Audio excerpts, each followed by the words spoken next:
Souvent considéré comme l'un des pires réalisateurs de l'histoire, Ed Wood a pourtant marqué de nombreux esprits.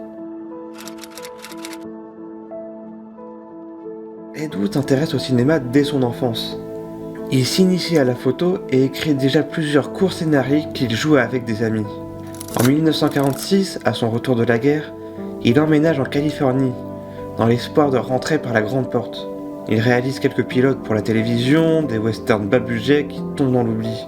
Il se lie d'amitié avec l'acteur Bela Lugosi, connu pour ses films d'épouvante et son rôle de Dracula dans le film de Todd Browning.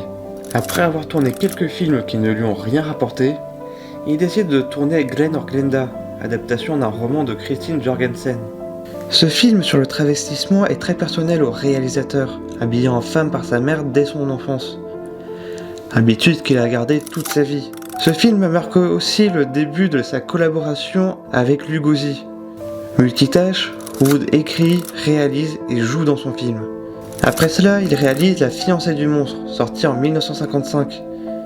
Mélangeant incohérences et défauts techniques, le film est raillé par la critique. Entre-temps, il fait la rencontre de plusieurs personnalités reconnues, comme la présentatrice Vampira, Mike Talbot, un comédien de western, et le catcheur Thor Johnson.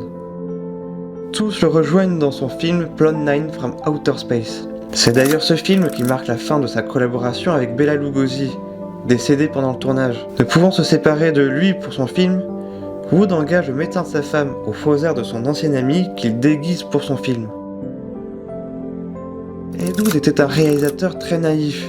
Il ne prêtait que peu d'attention aux détails, persuadé que le public en faisait autant. Il ne se contentait souvent que d'une seule prise, entraînant bien souvent plusieurs faux raccords. Rejeté par beaucoup de productions, il ne disposait que d'un budget très limité pour ses films.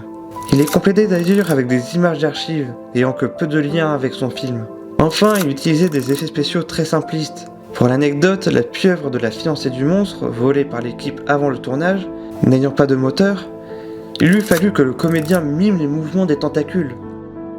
Wood sombre dans la dépression, miné par l'échec de ses films. 2 ans après sa mort, Michael et Harry Medved lui décernent le titre du pire réalisateur de l'histoire, dans leur livre The Golden Turkey Award, même si depuis d'autres réalisateurs décrochent régulièrement le titre. Si Ed Wood est devenu une grande figure du cinéma B, certains le voient aussi comme l'inventeur du cinéma Z. On aime tous regarder de mauvais films, se moquer des défauts que l'on débusque.